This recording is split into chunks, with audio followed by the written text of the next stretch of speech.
कोई पूछ रहा है मुझसे मेरी ज़िंदगी की कीमत, मुझे याद आ रहा है वो हल्का सा मुस्कुराना तेरा। नमस्कार, अस्सलाम वालेकुम। मैं फ़िरदौस आपका स्वागत करती हूँ अपने channel Firdaus the life coach में। कैसे हैं आप सब? और अल्लाह से दुआ है कि आप सब हमेशा अच्छे रहें और यूं ही मुस्कुराते रहें और हंसते रहें और खूब सेहतमंद रहें। अपना अपना बहुत अच्छे से ख्याल रखें। खैर, किस कदर जब आप किसी चीज़ को शिद्दत से चाहते हैं और अगर आपके दिल में वाकई सच्ची मोहब्बत होती है तो किस तरीके से आपको वो चीज़ खो के भी मिल जाती है, ना चाहते हुए भी मिल जाती है, चाहते हुए भी मिल जाती है।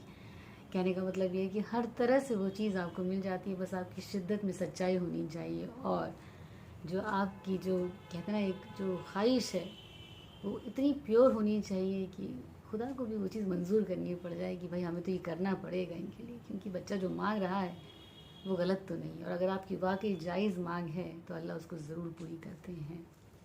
चलिए आइए इसी बात में मैं आपको एक बहुत खूबसूरत कहानी सुनाती हूँ जो कि सच में आपको प्यार, मोहब्बत और जो रिश्ते जो हैं जो कि आजकल बड़े कमज़ोर हो गए हैं, बहुत जल्दी हम रिश्तों से बदगुमान हो जाते हैं, एकदम से बेजार हो जाते हैं। इतनी मुश्किल से हमने रिश्ते बनाए और उसको हम यूं ही एक पल में ख़त्म करने की सोच लेते हैं।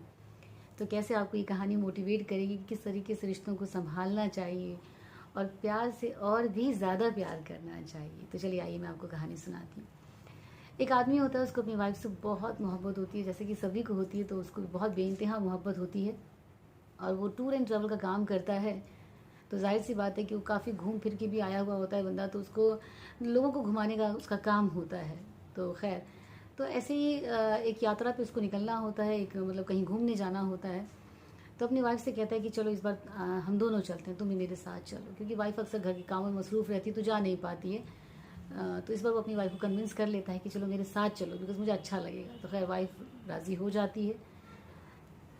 बस में लगभग 30 पैसेंजर होते हैं और सबके सब मिलजुल के बड़े हंसते खेलते गाते हुए चले जाते रहते हैं। खैर, बहुत ही खूबसूरत सफ़र चल रहा होता है, बहुत ही सुहाना मंजर होता है, हंसी खुशी के साथ सबके सब अपना सफ़र को तय कर रहे होते हैं। बहुत मज़ा आ रहा होता है बस में। अचानक ही कुछ ऐसा होता है कि एकदम से वो बस कहीं पे जाके टकराती है और बस जो है वो बदकिस्मती से कह लीजिए कि खाई में गिर जाती है। तो खैर, जितने भी पैसेंजर्स होते हैं सभी ख़त्म हो जाते हैं और न जाने उसकी जो वाइफ है वो किस तरीके से कहाँ गायब हो जाती है। वो बहुत परेशान हो जाता है, बहुत बेतहाशा उसे ढूंढता है, ना वो मिलती है, बहुत ढूंढता है। लेकिन हो सकता है कि जब वो बस वो खाई में गिरी थी तो वो कुछ ऐसी गहराई में गिर गई होगी जिसकी वजह से वो मिल नहीं पाती। वो बहुत ढूंढता है, बेतहाशा ढूंढता है, वापस आता है वहाँ से काफ़ी मायूस रहता है। लेकिन एक होता है ना जो उसके दिल में जो उम्मीद होती है ना, हर कोई कहने लग जाते हैं उसको कि अब तुम छोड़ दो ये आस। टाइम गुजरता है, धीरे धीरे वक्त निकलता रहता है, लेकिन हर कोई ये कहते हैं कि नहीं अब उसकी आस छोड़ दो, वो शायद मर गई है या कुछ ऐसा हो गया उसके साथ जो क्या वो वापस नहीं आ सकती। लेकिन उसकी जो उम्मीद है, जो उसकी चाहत है, जो उसकी मोहब्बत है उस आदमी की, वो कभी ख़त्म नहीं होती है। एक छोटा सा चिराग उसके दिल में हमेशा जलता रहता है कि नहीं मेरी वाइफ के साथ कुछ हो नहीं सकता, वो यूं मुझे जा नहीं सकती ऐसे बिना बोले छोड़ के यूं ही। खैर, 1 साल गुजरते हैं, 2 साल गुजरते हैं, 3 साल गुजरते हैं, शिद्दत से ढूंढता रहता है। वहाँ पे जाता है, वो पैम्फलेट्स छपवाता है, नाम के पर्चे, गुमशुदा जगह पे नाम डालता है, लेकिन वो ओवरऑल वो मिलती नहीं है वाइफ उसकी। खैर, बहुत तब भी वो मायूस नहीं होता है कि हाँ ठीक है, दुखी होता है अंदर से कि भाई नहीं मिल रही है, मिल जाए तो कितनी अच्छी बात हो। लेकिन जो उसकी उम्मीद होती है सब मान लेते हैं कि वो ख़त्म हो चुकी है। गांव गांव जाके, हर जगह जाके, रेस्टोरेंट में जाके, हॉस्पिटल्स में जाके, वो हर जगह सारी अपनी जो कोशिश होती है वो कर चुका होता है, सबके साथ मिल के सब कुछ कर चुका होता है, लेकिन कोई रिजल्ट नहीं आता। तो एंड में वो लोग उसको समझाने लग जाते हैं कि अब इस उम्मीद को छोड़ दो, लेकिन उसकी उम्मीद जो है वो छूटने का नाम ही नहीं लेती है। पता नहीं क्या बात है, उसकी मोहब्बत इतनी होती है अपनी वाइफ से कि वो उसको दिल के किसी कोने में लगता है कि नहीं वो ज़िंदा है, वो यूं ही नहीं जा सकती। खैर, वक्त गुजरता है, लगभग 5-6 साल गुजर जाते हैं।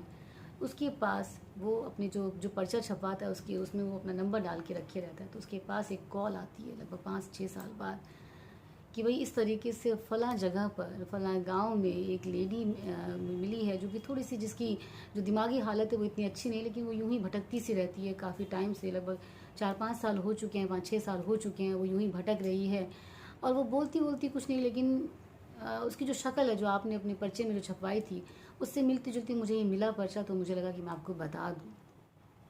वो कुछ भी नहीं सोचता है वो आदमी, वो फ़ोन सुनता है, फ़ोन रखता है, फटाफट भागता हुआ कह लीजिए बेतहाशा जल्दी जल्दी इंतज़ाम करता है जाने का, और वो पहुंचता है उस बताई हुई उस जगह पे उस आदमी की।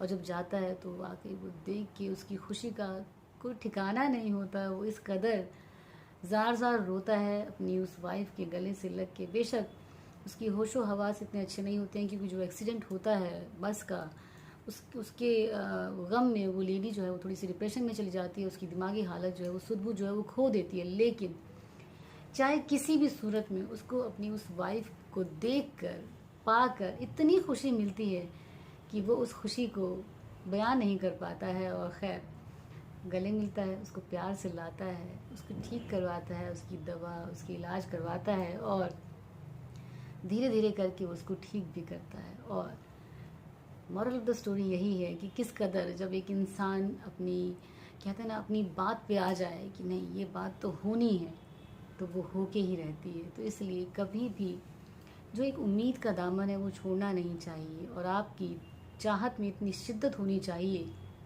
कि सारी कायनात आपको मिलवाने में पीछे पड़ जाए एकदम कि नहीं ये तो चाहिए। और कभी भी, हाँ, मैं एक और सलाह देना चाहूँगी। अक्सर हमारी आदत होती है कि हम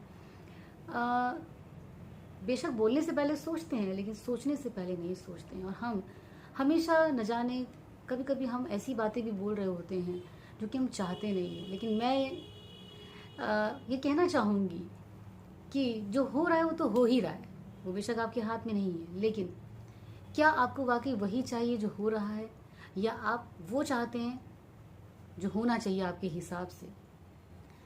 तो आप उसको क्यों नहीं मैनिफेस्ट करते जो आप चाहते हैं? आप उसकी क्यों नहीं दुआ करते जो आप चाहते हैं? क्योंकि हम लोग अक्सर अपने हालात पे बहुत रो रहे होते हैं, आगे भी बहुत बुरा बुरा प्रिटेंड कर लेते हैं कि ऐसा होगा, ऐसे होगा, ऐसे होगा। क्यों?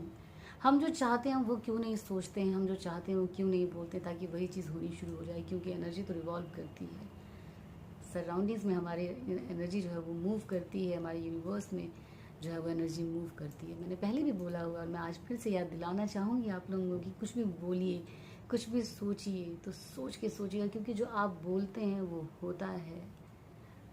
तो ज़रा सोचिएगा, अगर आपको पता हो कि जो मैं बोल रही हूँ या बोल रहा हूँ वो होने वाला है, आज नहीं, साल भर बाद, 6 महीने बाद, कुछ साल बाद, तो क्या आप वाकई वही बातें बोलेंगे जो अभी भी बोल रहे हैं, वही नेगेटिव चीज़ें? क्योंकि हम अक्सर वही कर रहे होते हैं। हम वो नहीं कर रहे होते जो हम चाहते हैं, हम वो बोल रहे होते हैं जो हो रहा होता है। तो प्लीज़ मत बोलिए। हाँ, लेकिन अगर वही 5 से 7 बार अगर वो बात बोलेंगे आप रोज़ सुबह से रात तक सोने तक जो आप चाहते हैं, तो इंशाअल्लाह आपकी जो भी जायज़ डिमांड होगी, जायज़ मांग होगी, अल्लाह ज़रूर पूरी करेंगे। मेरी दुआएं हमेशा आपके साथ हैं, मुझे भी दुआओं में याद रखिएगा।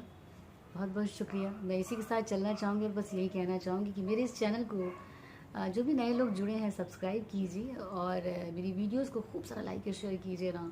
अच्छा लगेगा, मुझे भी एक मोटिवेशन मिलती है। मुझे बहुत अच्छा लगता है जब आप इस तरीके से मेरी वीडियोस को लाइक और शेयर करते हैं। तो थैंक यू सो मच। यूँ ही बने रहिए हमारे साथ। मैं फिर किसी स्टोरी के साथ मिलूँगी, और अपने वर्ड्स को हमेशा तोल मोल के बोलिएगा, क्योंकि जो आप चाहते हैं, जो आप बोलते हैं वो होता है। अल्लाह सुनता ज़रूर है, बस वो डिमांड आपकी और जो मांग है वो आपकी जायज़ होनी चाहिए। Thank you so much. अल्लाह हाफिज़, शुक्रिया, नमस्कार।